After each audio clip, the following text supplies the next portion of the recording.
नमो अरिहन्ताणं नमो सिद्धाणं नमो आयर्याणं नमो वज्रायाणं नमो लोये सव्यसाहूरम्। बोलो शासन नायक भगवान महावीर स्वामी की, मूल नायक देवादिदेव 1008 श्री आज चंद्रप्रिय भगवान की, शासन नायक भगवान महावीर स्वामी की, परम पूज्य आचार्य गुरुदेव श्री विद्यासागर जी महाराज की, अहिंसा परमो धर्म की, पूज्य मुनिवर श्री अजित सागर जी महाराज की, समस्त मुनि संघ की।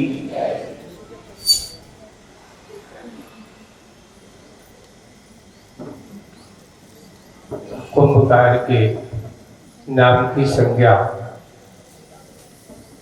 व्याख्या आचार्य भगवान ने यहाँ ये कही है कि धरती का भाग्यशाली यानी सूर्य पृथ्वी, भाग्यवान, धरती का भाग्यवान, सो उसका नाम कुंभकार है। ऐसे कुंभकार के बाद में कहा कि जो भाग्यवान है, भाग्य विधाता है। एक किसी ने पूछा, महाराज ये भाग्य विधाता का अर्थ क्या होता है? कौन है?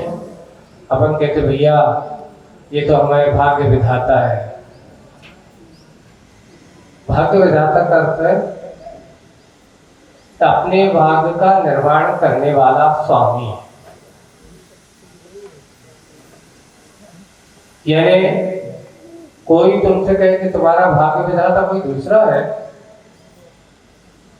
नहीं, हमारा भाग्य विधाता कोई दूसरा नहीं है। इसलिए यहाँ पर जो कुंभकार की उपमा दी गई है, इस धरती का भाग्य विधाता, भगवान अगर कोई है तो वो कुंभकार है। अब संज्ञा यहाँ कुंभकार की जरूर दी है, लेकिन प्रत्येक व्यक्ति की दृष्टि से अपन देखते हैं तो भाग्यवान जो अच्छा काम करेगा वो भाग्यवान है, और जिनकी दृष्टि में अच्छाई नहीं है, बुराई नहीं है, तो वो भी भाग्यवान न होकर के दुर्भाग्यवान है, पर भाग्य विधाता तो है। भाग्य विधाता तो आप हो, हम हैं, हम सब हैं, यानी अपने अपने भाग्य के निर्माता, विधि का संरचना करने वाले, उसका निर्माण करने वाला जो होता है इन कर्म। विधि का अर्थ क्या? कर्म, अपने कर्मों को स्वयं बांधने वाला, अपने कर्म की स्वयं रचना करने वाला, यह धरती का प्राणी, ये जीव, ये मनुष्य स्वयं होता है, कोई दूसरा नहीं है। अब अंतर है कि प्रति पदार्थ स्वयं को उपचार से, अब यहाँ उपचार से उसका नाम क्या रख दिया गया शिल्पी का? देखो, एक निश्चय होता है और एक व्यवहार होता है। निश्चय और व्यवहार, कोई तुमसे पूछे कि तुम्हारा नाम क्या है, तो व्यवहार में आप कह देते हो कि मेरा नाम सुनील है, कोई आकर के कह देता ऋषभ है, कोई आकर के कह देता दिनेश है, आदि आदि नाम ऐसे कह देते हैं। लेकिन वस्तु स्थिति बताओ, इससे पहले तुम्हारा नाम क्या था? कोई को पता है? इससे पहले तुम थे कि नहीं थे? जब तो आज है, थे जब तो आज हैं और आगे रहोगे, ये तो पक्का है। क्योंकि जो आत्मा है, आत्मा का स्वरूप है, जो आज है, कल था और कल रहेगा, उसका अस्तित्व कभी मिटने वाला नहीं है। निश्चय से देखा जाए तो अगर तुम्हारा नाम है तो तुम एक आत्मा हो, जीव आत्मा हो, ज्ञान दर्शन स्वभावी हो, लेकिन व्यवहार से कोई नाना प्रकार के नाम वाला हो सकता है, अनेक नाम वाले हैं। और अंतर इतना ही हो कि व्यवहार में ही नाम चलते हैं, निश्चय में नाम सब गौण हो जाते हैं। आचार्य श्री एक बहुत अच्छा उदाहरण देते हैं। कौन सा उदाहरण है? देखिए, हवाई जहाज को उड़ना होता है तभी रनवे की जरूरत होती है, और जैसे ही उड़ान भर लेता है अब उसे चाक की भी जरूरत नहीं है और रनवे की भी जरूरत नहीं है। बस व्यवहार को रनवे की तरह कहा, उस हवाई जहाज के चाक की तरह कहा, और जैसे ही उड़ान भर लेता है, आकाश की ऊंचाइयां छू लेता है, फिर वहां कोई रनवे की और कोई चाक की जरूरत नहीं होती। बंधु, वैसे ही निश्चय की परिणति है। आज हम जितने भी व्यवहार में यहाँ बैठे हैं या व्यवहार की क्रिया में हम जो भी कर रहे हैं, चाहे पूजन हो, स्वाध्याय हो, भक्ति हो, ये व्यवहार की वो समीचीन क्रियाएं हैं, और व्यवहार की समीचीन क्रियाएं हैं हमें उस निश्चय को निश्चय की ओर ले जाने वाली है। हमें निश्चय की ओर जाना है, इसलिए व्यवहार को अपनाया जाता है। मात्र व्यवहार को अपना मत समझिए, क्योंकि छूटने वाला जो है वो व्यवहार है। निश्चय तो हमेशा निश्चित होता है, वहां छूटने का कोई काम नहीं होता। और निश्चय वाला निश्चित भी होता है, ये भी पक्का। विकल्प किसमें होते बताओ? निश्चय का जो व्यवहार है, व्यवहार में ही विकल्प होते हैं। व्यवहार में ही इस प्रकार की क्रियाएं हुआ करती हैं। निश्चय की परिणति में पहुंच जाए, निश्चय की क्रिया में लीन हो जाए, तो वहां व्यवहार की ओर दृष्टि नहीं करते। पर एक और दूसरा उदाहरण बताओ, चिड़िया जब बाहर उड़ती है तभी पंखों का प्रयोग करती है, और जैसे ही अपने घोंसले में चली जाती है तब पंख क्या समेट लेती, निश्चित होकर के बैठ जाती है। चिड़िया को व्यवहार में ही पंख की जरूरत, उड़ना होता तभी पंख खोलती है। जब आराम से अपनी नीड में बैठना है, अपने घर में बैठना है, उस समय उसको पंख को फड़फड़ाने की जरूरत नहीं होती। वैसे ही कहा, इस जीवात्मा को निश्चय की परिणति में पहुंचाने के लिए व्यवहार का सहारा लेना पड़ता है। वही यहाँ पर निश्चिंत होकर के निश्चय रूप से वो अपने आप को संभाल रहा है, अपने विधि विधान को देख रहा है। निश्चय और व्यवहार की परिणति में वो रहकर के अपने निश्चय को निश्चिंतता से पाने का प्रयास करने की कोशिश कर रहा है। आज की मुखपाटी में अब आगे बढ़ते नया मंगलाचरण हो रहा है। अभी तक प्रतीक्षा थी उसको, माटी को, वो आ रहा है। कौन आ रहा है? कहा था कि तेरा उद्धार करने वाला आएगा, तेरे जीवन का नव निर्माण करने वाला आएगा, आएगा आएगा। प्रतीक्षा करते करते उसकी प्रतीक्षा की आंखें आज प्रतीक्षा पूर्ण हो गई, अब उसकी यात्रा की शुरुआत हो रही है। कुंभकार सामने खड़ा है, माटी के सामने, नदी तक की उस माटी के सामने। और आगे पेज नंबर 28। हाँ, अब शिल्पी ने कार्य की शुरुआत में, क्योंकि अब कार्य चालू हो रहा है, अब शिल्पी ने कार्य की शुरुआत में ओंकार का नमन किया। किसका नमन किया?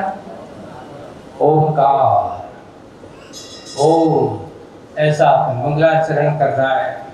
ओंकार को नमन किया और उसने पहले से ही अहंकार का अपमान किया। अर्थात ये कहना चाह रहे हैं कि जब तक अहंकार का अपमान नहीं होगा तब तक ओंकार की शुरुआत नहीं होगी। ओम अर्थात पंच परमेष्टि। ओम की रचना अपनी कैसे हुई, ओम को अपन कैसे बनाते हैं?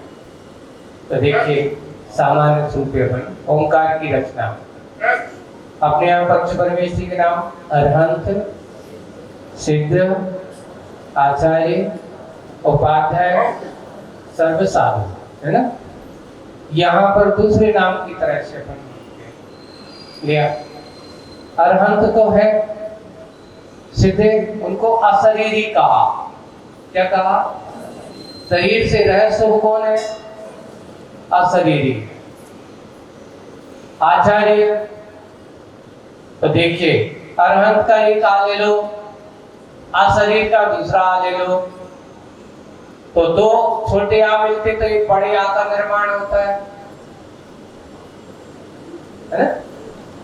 अब आचार्य का आ, तो देखिए पहले से ही बड़ा आ है और एक बड़ा आ और मिल गया, तो कहते हैं अब दो एक साथ नहीं रह सकते, एक में ही काम हो जाएगा। तो एक का क्या हो गया? लोप हो गया। तो आ से आ, जब आ जोड़ेंगे, अब मानो कोई पूछेगा कि शून्य में शून्य जोड़ो तो क्या होगा?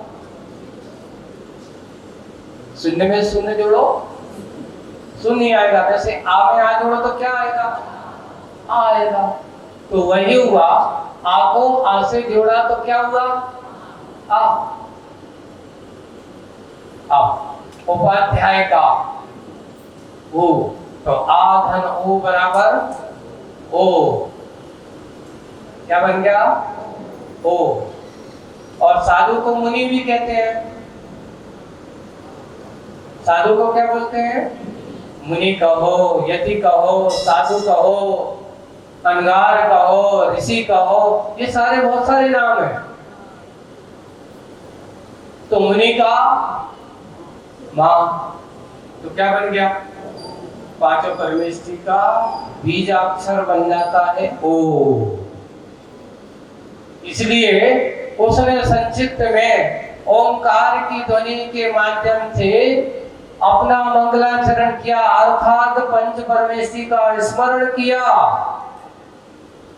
पंच परमेष्टि को अपने ध्यान का विषय बनाया और विषय बना करके उसने अपना कार्य क्या किया?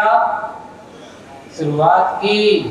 पहले ओंकार का नमन किया और उसने पहले से ही, क्योंकि ओंकार को नमन करने के पहले क्या करना पड़ता है? अहंकार का नमन करना पड़ता है। बिना अहंकार का नमन किए आपका ओंकार को नमन, ये बताओ, आप जो हाथ जोड़ते हो भगवान के सामने, गुरु के सामने और जो अपने से बड़ों के सामने, है ना? जब अपने गुरु, अपने भगवान, अपने से बड़ों के सामने जैसे ही तुम्हारे ये हाथ जोड़ते हैं, समझ लेना वह व्यक्ति हाथ जोड़ते ही उसका अहंकार महंकार गलन हो जाता है। ये विनय की मुद्रा है। ये अभिवादन ही उसके अहंकार को गलन करने वाला है। ऐसा अहंकार का गलन किया, इसलिए अच्छे से याद किया, ध्यान करके भगवान को नमस्कार किया, अहंकार का भवन किया। अहम जितना जितना कम होता है उतना उतना आदमी का वहम भी कम होता है। वहम से भ्रांतियां हैं। क्यों? ये बताओ, हर जगह आप लोग देखते हैं कहीं ना कहीं अपन को मान में ठेस लगती है। आदमी बैठे बैठे कितना सोचता है, नाना प्रकार का विचार करता है, नाना तरह से वो सोचता है उसने ऐसा करेगा, उसने ऐसा किया होगा, अब वो ऐसा करने वाला होगा, सामने वाला कुछ कर रहा हो या ना कर रहा हो, पर बैठे बैठे वो सबसे बड़ी बात है कि जहां अहम का कीड़ा लग जाए वहां वहम तो अपने आप ही मिलता है। नाना प्रकार की भ्रांतियां हैं, नाना प्रकार की धारणाएं हैं, नाना प्रभु की फितूरियां उसके दिमाग में घूमती रहती हैं। जब किसी के बारे में कोई सोचता नहीं है, कोई विचार नहीं है, वह प्रसन्नता से जो भी होता है स्वीकार करता चला जाता है, अपना आनंद से जीवन भरा होता है। समर्पण में जितना आनंद है उतना आनंद तो अकड़ में हो ही नहीं सकता, अहंकार में तो हो ही नहीं सकता। इसलिए आनंद की अनुभूति लेना, यहाँ ओंकार ने बड़ा अच्छा ओंकार का वर्णन किया। ओंकार को क्या किया? नमन किया। और आगे बढ़ते हैं। कर्तृत्व बुद्धि से मुड़ गया वह। कौन सी बुद्धि से मुड़ गया? बहुत सोचना है। कौन सी बुद्धि से मुड़ गया? कर्तृत्व बुद्धि से मुड़ गया वह, और कर्तव्य बुद्धि से जुड़ गया वह। हाँ, यहाँ मुड़न और जुड़न की क्रिया ये आर्य कार्य की निष्पत्ति तक अनिवार्य होती है। आर्य कौन? जो धर्म कर्म की क्रिया से संपन्न होते हैं वो आर्य कहलाते हैं। धर्म और धर्मात्मा की संगति में रहकर के जिनको आनंद आता है वो आर्य कहलाते हैं। संत और महंतों के चरणों में बैठ करके जिनके जीवन का रहस्य पाने का उद्देश्य की शुरुआत जिसकी अपने सच्चे देव शास्त्र गुरु से होती हो वो आर्य कहलाता है। आर्य अर्थात जिसको अपने धर्म, अपने आत्म धर्म के साथ साथ अपने कर्म पर भरोसा होता है, कर्म को ही अपने जीवन जीने का उद्देश्य बना करके चलता है, वो आर्य होता है। आप कौन से क्षेत्र में हो? यहाँ पर ही ऐसे संतों का समागम मिलेगा, यहाँ पर भी ऐसे जिनालय मिलेंगे, यहाँ पर ही सर्वोदय भद्र जैसे महान जिनालय मिलने वाले हैं और कहीं मिलने वाले नहीं है। विदेश क्षेत्र में जाओगे तो वहां साक्षात तीर्थंकरों का समर्थन मिलेगा। ऐसे साक्षात अनंत भगवंतों का समोसन आज भी वहां मिलता है। यहाँ हम समोसन साक्षात नहीं है, पर भगवान स्थापना निक्षेप से आज हमारे सामने ऐसे जिनालय, ऐसे भव्य जिनालय जो जिनके मन की भव्यता को लाए, अंदर के अपने आर्यपन को जगाए। एक विषय अच्छा बहुत आया, अमरकंटक का प्रसंग है, आपको सुनाते हैं। अमरकंटक का प्रसंग है, उस समय इस मंदिर का जो अभी आज वर्तमान में शिलान्यास, इसका भी पंच कल्याणक हुआ, उसका शिलान्यास हुआ। चतुर्मास के शरद पूर्णिमा के आसपास 2000 की बात है, चतुर्मास हुआ था। और उस समय जब आचार्य जी ने एक बहुत अच्छी बात कही थी। वो बात क्या थी? उन्होंने कहा हो सकता है बहुत सारे लोगों के मन में ये शंका हो सकती है कि महाराज इतने सारे मंदिर हैं और एक मंदिर बनाने की क्या जरूरत है? इतने सारे मंदिर हैं, आसपास हैं, अब यहाँ पर एक क्षेत्र और बनाने की क्या जरूरत है? फादर जी ने कहा था कि देखिए, यहाँ पर तुम्हारी जो अभी तक अमरकंटक बहुत सारे लोग आते हैं, पर क्या करते थे? घूम फिर करके जाते हैं और क्या करके चले जाते हैं? अब तो और बड़े अच्छे घूम फिरने जाएंगे, सेल्फी लेंगे, फोटो खिंचाएंगे, पार्टी करेंगे और घूम फिर करके आ जाएंगे। क्या होगा उससे? बोले कि व्यक्ति को, यहां मैं मानता हूं कि संसारी रागी प्राणी है, लेकिन रागियों के अंदर वितरागता का भाव जनाना हो तो ये राग के वातावरण में आकर के भी वितरागता का दर्शन करें। यहाँ पर आकर के घूम करके नहीं, अब वहां कोई जा रहा है, घूमने जा रहा है, तो सबसे पहले क्या कहे जाते? भाई कहीं घूमने जाओ या ना जाओ, पर ऊपर के जैन मंदिर को देखने जरूर जाओ। अभी तो लोग उद्गम देखने जाते हैं, लेकिन अब वर्तमान में वहां जाते हैं, इतना भव्य जनालय, इतना सुंदर जनालय, इतना सुंदर साइंस स्कूल, जो इस प्रकार की कल्पनाएं। तो रागियों को भी भीतरागियों की संगति में बिठाने का एक अंदर, जब वो भीतरागियों की संगति में बैठता है तो उसके अंदर के अनार्य भाव दूर होता है, आर्य भाव जागृत होता है। इसलिए कहा आर्य वह जो धर्म धर्मात्माओं को पहले स्थान देता है। इसलिए हम जिस क्षेत्र में हैं, ये क्षेत्र आर्य खंड है। यहाँ पर धर्मात्माओं का सबसे बड़ा बहुलता मिलेगी। यहाँ पर सबसे ज्यादा भव्य जीवों के अंदर भव्यता के परिणाम जगेंगे, ऐसे जनालय आदि मिलेंगे। सोचो, आज हम मकान बनाते हैं, दुकान बनाते हैं, सब कुछ बनाते हैं, लेकिन उसको बनाने के पहले अपने ये भी कहते हैं भैया ये तो अपनी जगह जीवन निर्वाह का है, हमें अपने जीवन निर्माण के लिए अपने देव शास्त्र गुरु का आलय भी हमें बनाना है, जनालय बनाना है। और वो बनकर के जब हमारा तैयार होगा, तब हमारे ये बाहर के दुकान मकान ये सब अपने आप अच्छे बनते चले जाते। अब ऐसा जब कहा, और दूसरा एक और है, देखिए अगर आप यहाँ पर अच्छी बड़ी बड़ी होटल बना दोगे, जगह तो है तुम्हारे पास, पर्यटक खूब आते हैं घूमने वाले, और लोगों ने कहा महाराज यहाँ तो अच्छी बढ़िया होटल बनना चाहिए।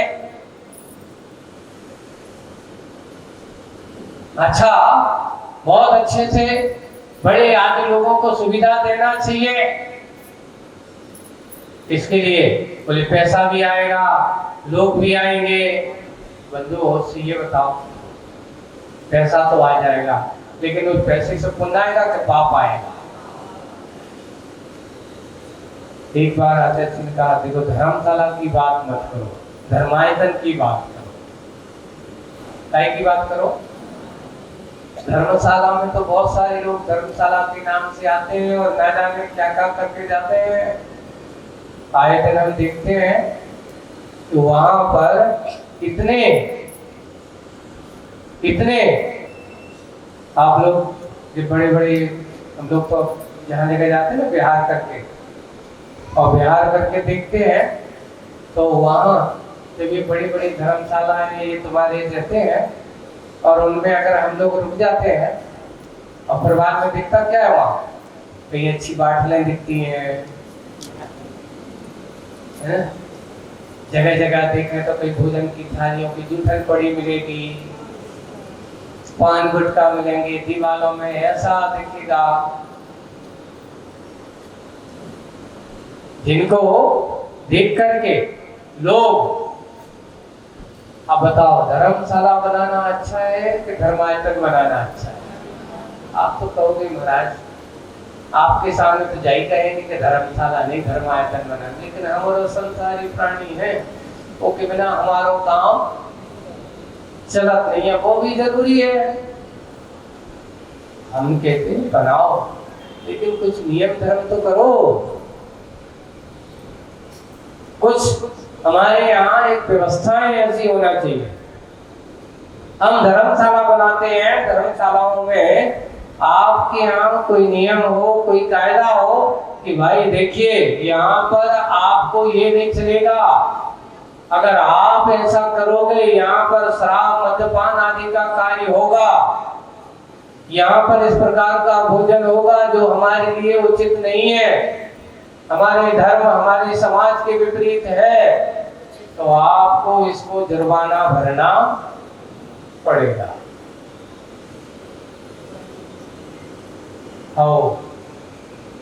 वो भी मंजूर है, लेकिन फिर भी वो काम रुकते नहीं है। इसलिए सप्त व्यसन का कार्य करने वाले क्षेत्रों का निर्माण नहीं है। जहाँ सप्त व्यसन पाप आदि की क्रिया से दूर आदमी हो सके, ऐसे क्षेत्रों का निर्माण।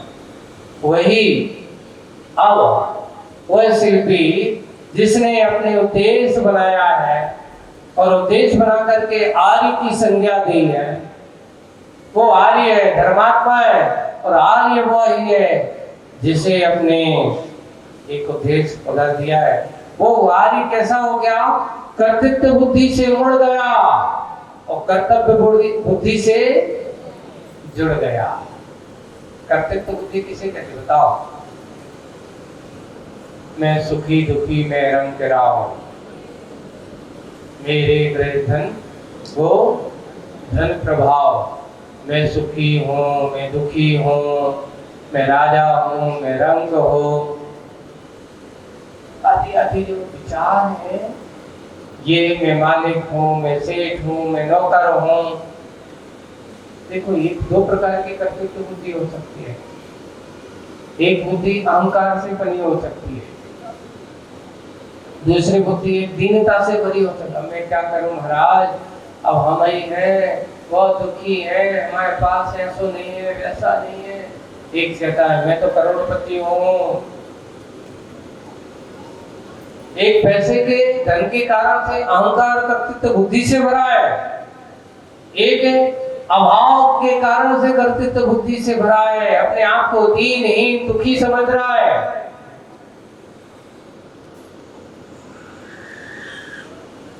ऐसा ये दोनों का कार्य, ऐसी ही प्रवृत्तियां इस संसारी आत्मा की आज से भी कब से है? कर्तृत्व बुद्धि वाला एक बहुत अच्छा उदाहरण आप लोगों को देते हैं कि संसारी में कर्तृत्व बुद्धि कैसे होती है। एक बहुत पहले पत्रिका में एक बहुत अच्छा उदाहरण पढ़ा, जब भारत और पाकिस्तान एक था, सन 47 के पहले की, है ना? और उस समय लाहौर में जैन समाज बहुत थी, जैसे आज अपन इस बुंदेलखंड में सागर आगर समझते हैं, उस समय लाहौर है, मुल्तान है, आज भी वहां मंदिर बंद पड़े हुए हैं, खंडर पड़े हुए हैं। मुल्तान है, आप जयपुर जाना, जयपुर में वहां पर एक पाकिस्तान से आए हुए पूरी प्रतिमाएं रातों रात हवाई जहाज से पूरी जिन को ला करके वहां पर लोगों ने मंदिर बना करके रखा है, और पूरे जिनालय वहां पर आज भी भगवान वहां के हैं। कुछ जो सेठ, उन्होंने एक बहुत अच्छा उदाहरण दिया। उस समय वहां पर भी मुनि राजाओं का विहार होता था, ऐसा नहीं कि नहीं होता था। जाते थे, जुड़ा हुआ है पूरा का पूरा, आने जाने में कोई तकलीफ नहीं। और वहां पर जब वो उन सेठ का नाम तो भूल रहा हूं मैं, और वहां जाकर के देखते हैं उनकी बड़ी हवेली है।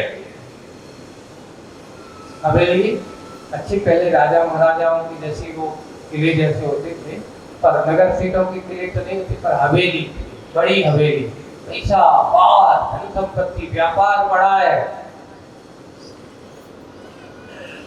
हर साल सेठ जी ने क्या किया, जैसे व्यापार बढ़ता जा रहा है, पैसा बढ़ता जा रहा है, हर साल वे अपनी हवेली के आगे अच्छी उन्होंने वो बनाई गैलरी जैसी, जैसे एक एक झंडा लगाते जाते हैं। लोग सोच नहीं पड़ते कि आज पिछले साल तो 11 झंडे थे, इस बार 12 हो गए, अगले साल देखते 13 हो गए, बढ़ते ही जा रहे हैं, बढ़ते ही जा रहे हैं। कारण क्या है? झंडे तो लग रहे हैं, बढ़ रहे हैं। एक दिन एक मुनि महाराज वहां से पूछे और उनकी हवेली के सामने से निकले। तो श्रावक विहार कराने वाले होते हैं, महाराज जी हमारे सेठ नगर के सेठ हैं और हम यहाँ देखते हर साल इनकी हवेली के सामने, मैंने पिछले 4-5 साल पहले देखा तो 5-6 झंडे लगते थे और हर साल एक एक झंडा बढ़ता जा रहा है। इसका रहस्य समझ में नहीं आया।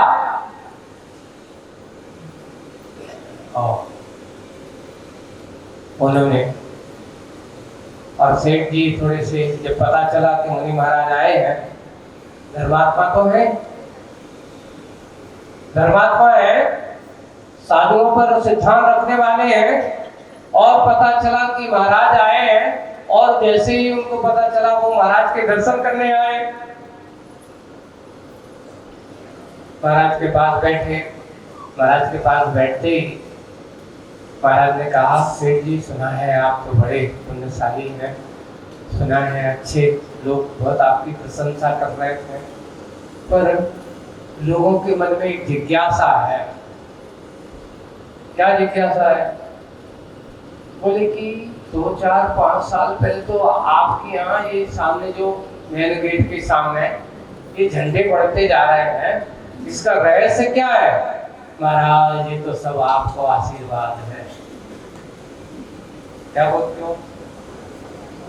सब आप लोगों को आशीर्वाद, हमारा कुछ नहीं है। अच्छा, हमारा कुछ नहीं है, सब आपको क्या है? आशीर्वाद है। बोले कि अच्छा, इतना आशीर्वाद है, क्या आशीर्वाद है? बोले कि कुछ नहीं, धंधा पानी अच्छा चल रहा है, हर साल हमारा ये है कि पिछले 5 साल पहले 5 करोड़ की इनकम हुई थी,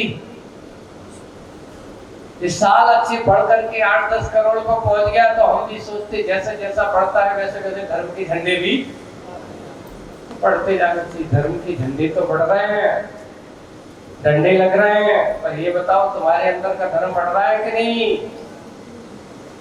बाहर के झंडे ही बंद कर रहे हैं, नहीं, तिजोरी में भर रहा है। मैंने बहुत अच्छा उदाहरण दिया, इतना अच्छी संपत्ति है, कोई नया दान पुण्य वो करने वाला होता रहता है। कितना होता रहता है इसकी कोई सीमा नहीं है, कर लेते हैं जितना हो सकता है। दान पुण्य के नाम से तो कम होता है, पर जुड़ने के नाम से तो बहुत हो रहा है। अच्छा है, ऐसा होगा। तो उन्होंने कुछ दिन बाद और रुके, मैंने विचार किया, सेठ जी एक काम करो, आप तो बहुत अच्छी पैसा कमाने वाले हो, बहुत जुड़ रहे हैं, अच्छी कमाई चल रही है, मेरा एक थोड़ा सा काम कर दो। क्या काम कर दो? काम ये कर दो कि हम रहे या ना रहे हैं, और आप रहो या ना रहो, संबोधन के लिए साधु कवि द्वारा ऐसे उदाहरण उनके लिए समझाने पड़ते हैं कि देखो, जिसमें तुम कर्तृत्व बुद्धि मान रहे हो, ये तुम्हारे साथ जाने वाली नहीं है। जिनको तुम समझ रहे हो कि मैं इतना बड़ा हूँ, करोड़पति हूँ, 10 करोड़ का मालिक हो गया हूँ, ये तुम्हारी कर्तृत्व बुद्धि तुम्हारे साथ जाने वाली नहीं है। उन्होंने कहा एक छोटी सी सुई है मेरी, है ना, अब अपन यहाँ से सड़क पे तो मिलेंगी, तो ये क्या छोटी सी सुई हमारी तुम लेके आ जाइए होते ही मिले अपन। उन्होंने कहा आओ महाराज श्रद्धान में जल्दी, आप जैसी कहो हम बिल्कुल नहीं आए। तत्काल तो नहीं सोची, तत्काल नहीं सोची, वो सोच रहा है कि ये बताओ हम ले कैसे जाएंगे। घरे पहुंच गए, रात में सोए, तो पहले सोचती एक काम करते यहाँ रख लेंगे, चली जाएगी। अरे भैया कैसे जाएगी, वो तो यहीं छूट जाएगा। उन्होंने कहा एक काम करते, अपने पैर काम करते करते तो काम के पैरों में भट्टे पड़ गई हैं, एक काम तो भट्टे में घुसा लेते।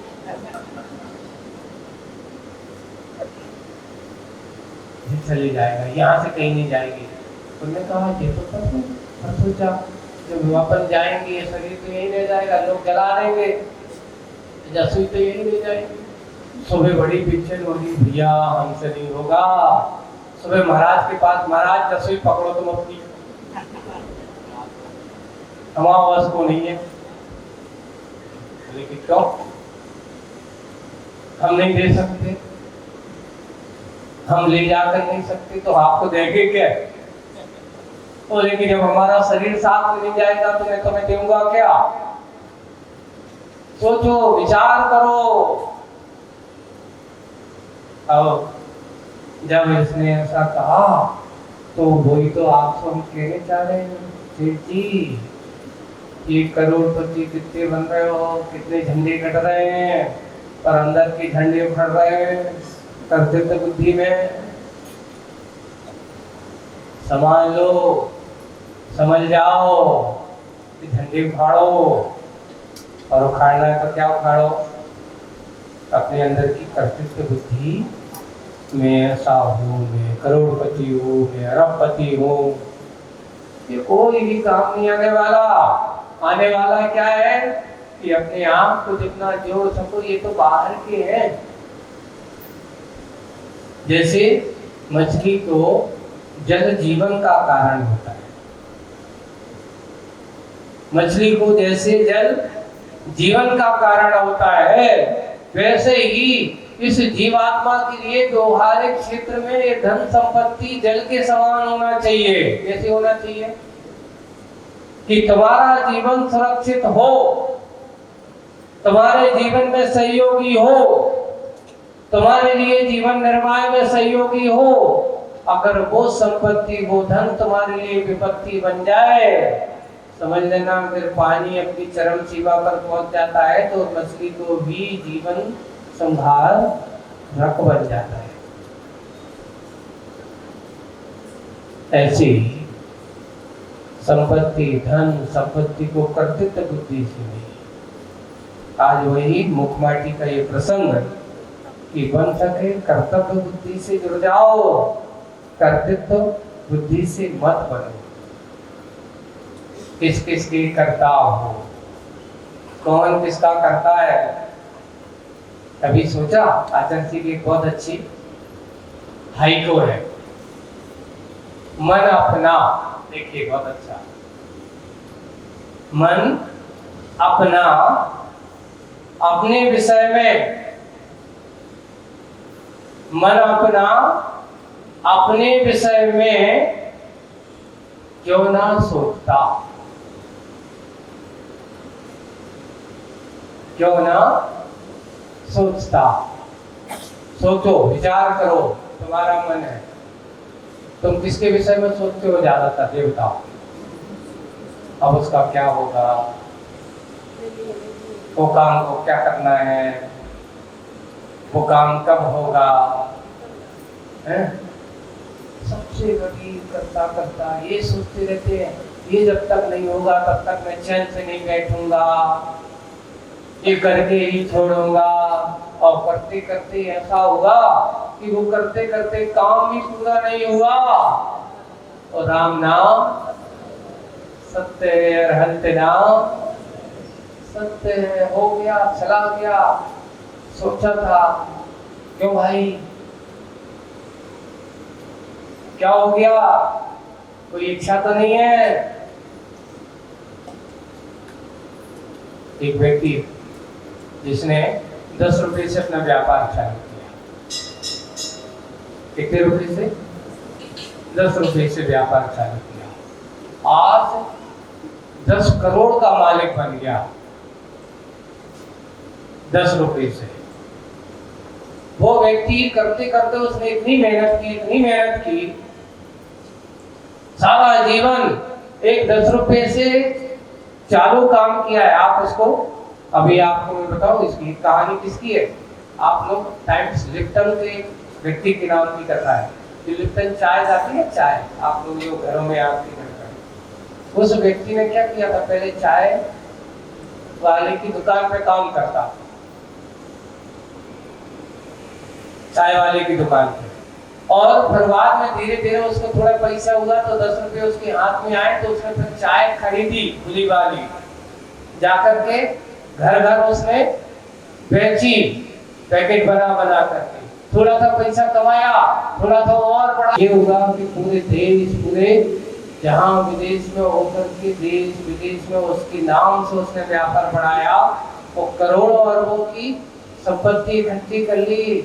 तो वो कहता है, मेरा इच्छा जब वो अंतिम समय हो गया, जा रहा है, भाई तूने मेहनत की, पत्रकार आए, पूछा तूने इतनी बड़ी मेहनत की, इतना नाम कमाया, तेरी क्या इच्छा है, अब तो तू जाने वाला है।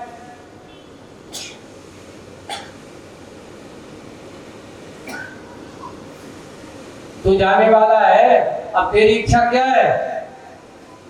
बोले अंतिम कोई इच्छा, हाँ इच्छा तो थी, लेकिन क्या करें, वो पूरी नहीं कर पाया।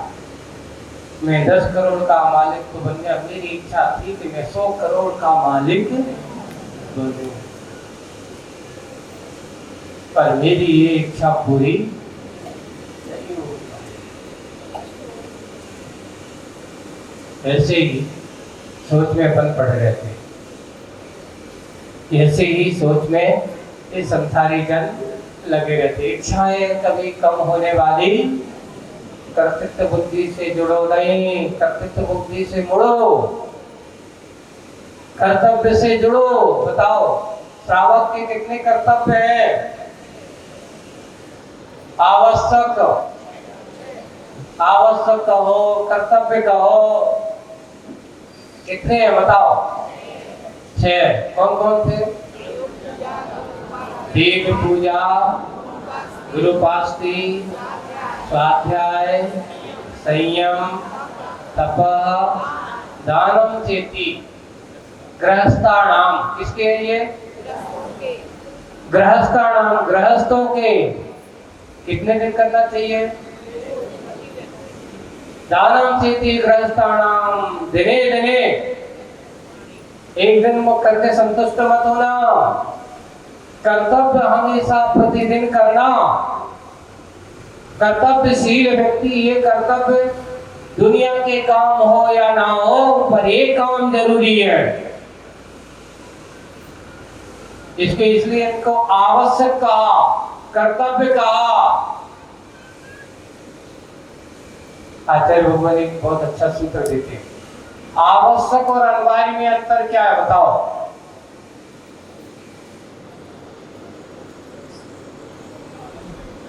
मुकेश, क्या होता है आवश्यक और अनिवार्य में अंतर क्या है?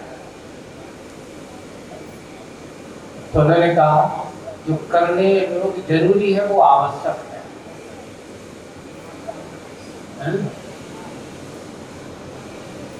जो करने योग्य है वो आवश्यक है। लेकिन ये क्या दिन नहीं करें, वो अनिवार्य तो है पर आवश्यक। जैसे कि भोजन आवश्यक है कि अनिवार्य है?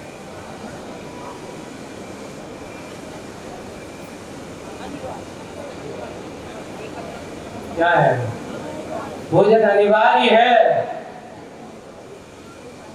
भोजन अनिवार्य है, आवश्यक नहीं।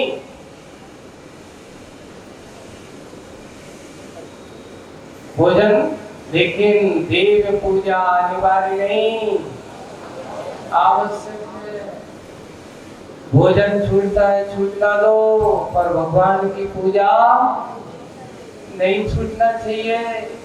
लेकिन आज आदमी की दशा क्या है, पूजा छूटत तो छूटना दो, पर भोजन नहीं छूट सकता। पहले लोगों का सिद्धांत क्या होता था, जब तक भगवान की पूजन नहीं होगी तब तक भोजन नहीं होगा। अब तो कहते हैं भगवान की पूजा हो या ना हो, पर भगवान पेट पूजा तो जरूरी है। एक व्यक्ति जो पढ़ते ना अपन, वो आया, भूखे भजन न होए गोपाला, ले लो अपनी कंठी माला। जब पकड़ो हमसे नहीं हो, बोले कि क्यों, पेट भरा हो तो सब अच्छा लगता है। अरे भाई, जीवन पेट के लिए बना है कि पेटी के लिए बना है? नहीं, पेट और पेटी के लिए बना हुआ जीवन कभी आवश्यक के रहस्य को नहीं समझ सकता। और जिनको आवश्यक का रहस्य ज्ञात हो जाता है, पेट और पेटी तो अपने आप भरे रहते हैं, भरने की जरूरत नहीं पड़ती। बस यही ध्यान रखना, आवश्यक जरूरी है, अनिवार्य है। भोजन अगर एक दिन उपवास कर लो तो आदमी मरता है क्या? कहा है आयुर्वेद में कि व्यक्ति अगर बीमारियों से बचना चाहता हो, स्पष्ट कहा, 15 दिन में एक व्यक्ति उपवास कर ले, आदि बीमारियां ठीक हो सकती, आदि बीमारियां ठीक हो सकती।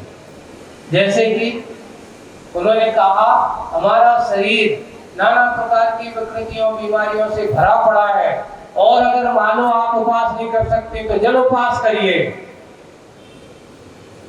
जो शरीर की सारी विकृतियां हैं, आप उसके माध्यम से सब निकल जाती हैं, और निकल जाने से नेचुरोपैथी हो चाहे एलोपैथी वाले तो कहते खाओ, नेचुरोपैथी कहते हैं अगर तुम कम खाओगे तो आपका जीवन अच्छा सुरक्षित है। पानी ले लो, आपके शरीर की सारी विकृतियां 15 दिन में अगर आप एक बार ऐसा करके देखिए, आधी बीमारी, बीपी हो, शुगर, महाराज हमारी शुगर की बीमारी है, नहीं खाएंगे तो हम मर जाएंगे, चिंता मत करो, करके प्रैक्टिकल करके देखो, न मरोगे। उपवास में डॉक्टर तो ऐसे कहते, भाई डॉक्टर तो ऐसे ही कहता है, पर शरीर कहता है तुमने ज्यादा खाओ तो इससे शुगर हो गई। एक वही भोजन होना चाहिए, आचार्य जी ने भी कुंडलपुर में सुनाया था, बहुत अच्छा प्रसंग है। बचेगा आदमी बचेगा, बहुत अच्छे सुना, गुरु जी के सूत्र हैं। बचेगा आदमी बचेगा, बचेगा आदमी बचेगा। अगर आपके पेट में भोजन भरा पड़ा है और ऊपर से डालते जा रहे हो, पच नहीं रहा है, तो वो क्या करेगा बताओ?